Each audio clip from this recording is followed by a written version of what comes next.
Le bonheur, un mot si simple mais pourtant sujet si vaste, recherché et étudié depuis des milliers d'années par l'homme. Pourtant, aujourd'hui, la plupart ignorent ce que c'est et comment l'atteindre.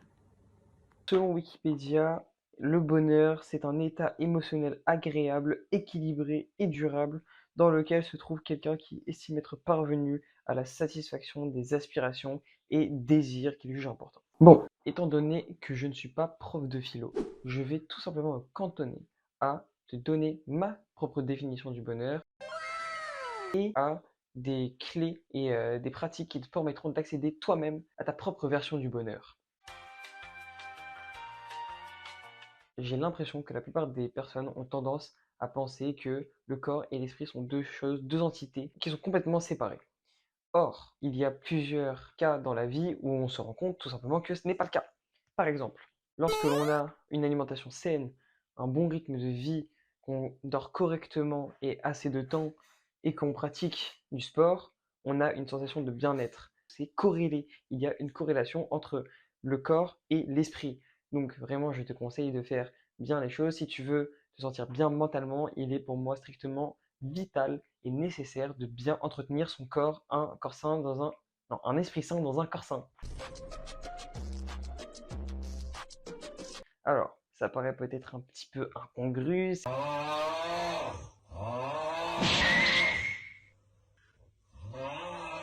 c'est peut-être un petit peu spécial, on se dit non mais qu'est-ce qu'il me raconte, comment ça être positif, mais c'est pourtant très logique. Alors, tout simplement parce que les pensées sont à la base de tes actions sont à la base de ce qui va devenir tes habitudes. Donc, si tu as des pensées qui sont positives, tu vas également avoir des habitudes qui vont être positives, non seulement pour ton corps, mais également pour ton esprit.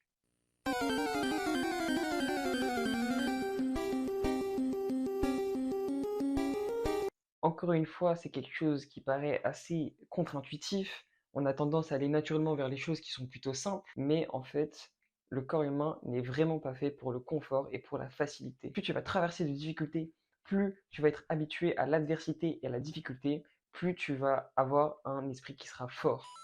Et avoir un esprit qui est fort, c'est également avoir un corps fort. Parce que comment tu mets de la difficulté sur ton esprit, c'est généralement par des difficultés qui sont également physiques. Par exemple, tu vas aller t'entraîner à la salle, tu vas aller soulever des poids, c'est dur physiquement et c'est également une pression mentale. C'est dur pour ton mental de te dire que tu vas aller souffrir en allant soulever des poids. Et pourtant, c'est extrêmement bénéfique pour ton corps et pour ton mental.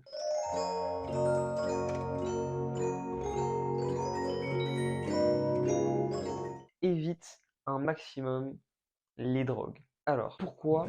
Tout simplement parce que les drogues, comment ça fonctionne? Elles vont te procurer tout un tas d'effets, tout un tas de sensations, où tu vas avoir une grande montée de dopamine. Il atteint des points phénoménaux, tu es super heureux, tu passes un super bon moment. Puis, une fois que c'est fini, les quantités de dopamine vont redescendre plus bas qu'elles ne l'étaient initialement. Alors, ce que ça veut dire que, au final, à chaque fois que tu consommes une drogue, tu vas te retrouver moins heureux que tu ne l'étais initialement. Vraiment, pense-y, essaye d'éviter un maximum ces sources de dopamine parce que, au final, ça va te rendre malheureux sur le court terme et t'en souffres probablement déjà des séquelles.